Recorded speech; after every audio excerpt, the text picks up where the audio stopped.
and welcome. I'm Erika. I practice and teach Kundalini yoga and meditation. It has changed my life in so many ways. And today I wanted to share about what this practice even is. I think it's a word that we're starting to hear more and more recently, which I'm so excited about. I started practicing in 2017 where many people weren't talking about this. So I want to break down what is Kundalini energy, what is Kundalini yoga and meditation, why is it so important, and what it can offer you. So let's start from the beginning. What is Kundalini? Kundalini is an energy that lives in each and every one of us. It lives dormant at the base of our spine. And in order to access this energy, we need to intervene in some way. And one way to do that is through Kundalini yoga and meditation. So this energy lives at the base of the spine, and when it's awakened, why we want to awaken it is because it moves this free-flowing energy through our chakra system, through the channels of our body. It helps us to clear any trauma, any suppressed emotions, anything that is holding us back from truly and fully experiencing all of life. Sometimes in life we experience things and it's almost like we have this harder outer layer on us. This, by awakening our Kundalini energy, it helps to actually make us more sensitive. It allows us to feel in a deeper way, to actually see things from a wider and different perspective with this innate wisdom that lives within us. So that is the Kundalini energy, and Kundalini gets a bad rap. Sometimes I think if I had Googled what is Kundalini when I first was introduced to it, I would have never practiced it. It actually comes with a warning label on Google.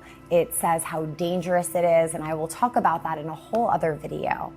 But for me, this awakening process has been quite epic, and that's why I'm here to share about it.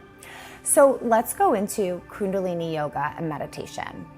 What is the practice and why is it so powerful and potent? And I'm going to say the most powerful and potent type of meditation we can do.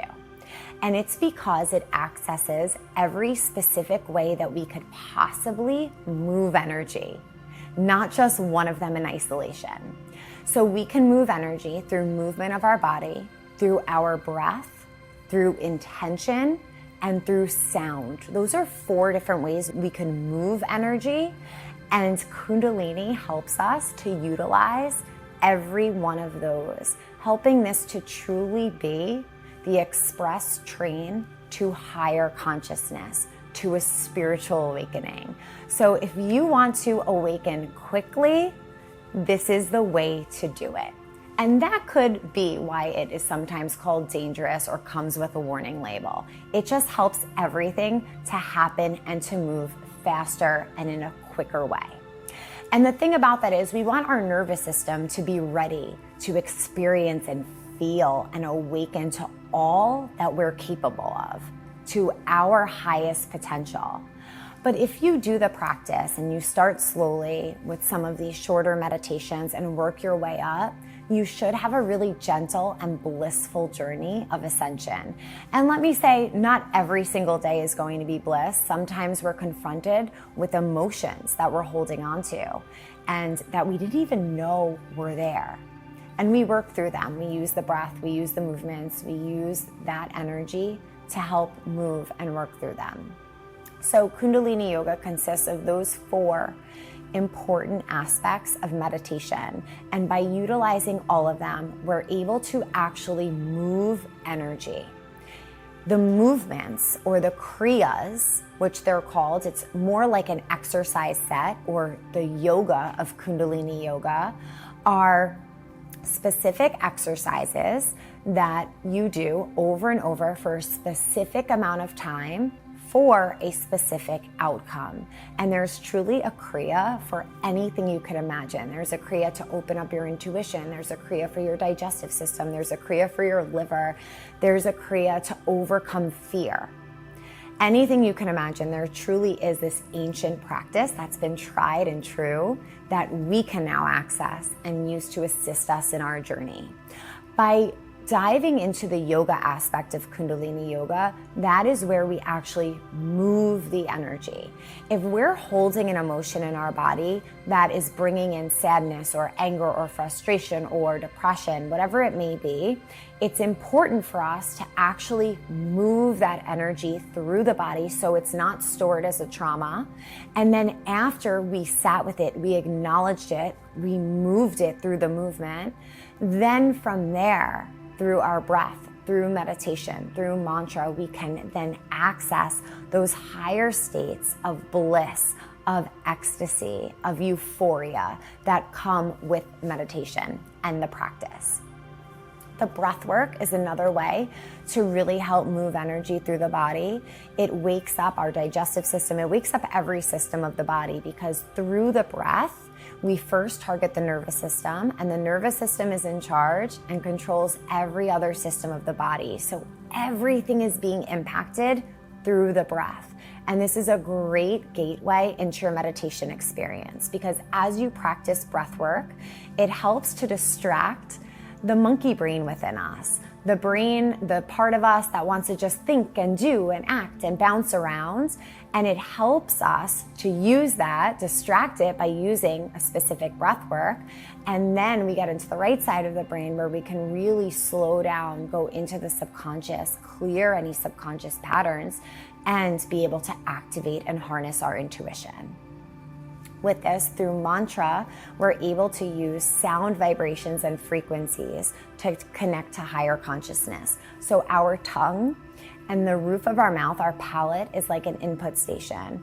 And by moving our tongue in a specific way, we're able to communicate with the brain what it is we want to think, what we want to do, what we want to feel. So it connects to the hypothalamus and then the pituitary gland, allowing us to access this supernatural ability, this overall sense of calmness and peace that maybe we didn't have access to prior practicing. Mantra is a really powerful way. We use that vibrational healing and sound to come into a specific state. There are so many different Kundalini mantras with specific intentions, some for abundance, some for protection, some for peace. And we're able to access them, chant them, and actually feel the benefit right away. This practice is so powerful and potent because it utilizes all of these things. And when you begin to embark on a Kundalini journey, typically you get a little nudge from the universe or an invitation from elsewhere, and you just feel this calling to the practice. Some of you may already be on a spiritual journey and you're ready for that next level meditation practice. Some of you may just stumble upon this like I did and be like, wow, I think this is for me, and begin to meditate. And from there, your entire life can absolutely change, and most likely will. So I'm going to continue to provide YouTube videos right here to continue to teach you about this powerful and potent practice. This is an introduction to what Kundalini is, what you can expect, but there is so much more to uncover. So I would love for you to subscribe to the channel if you like this information, if you want to receive more, because there is so much more coming. Like the video so other videos like this can find you as well. And if there's anything at all that you really want to learn about Kundalini, you can drop that in the comments. I will be reading all of them. I'm really excited for this journey on YouTube, and I hope to see you next time. If you want to dive into some of my other content, you can check me out on Instagram and TikTok at incal.xcal. And if you're ready to dive headfirst into a powerful Kundalini practice, wanting access to over 500 meditations that range from 3 minutes to an hour long, you can tap the link below at evolvebyerika.com and access 7 days free of life-changing meditations. Thank you so much for being here, and I'll see you next time.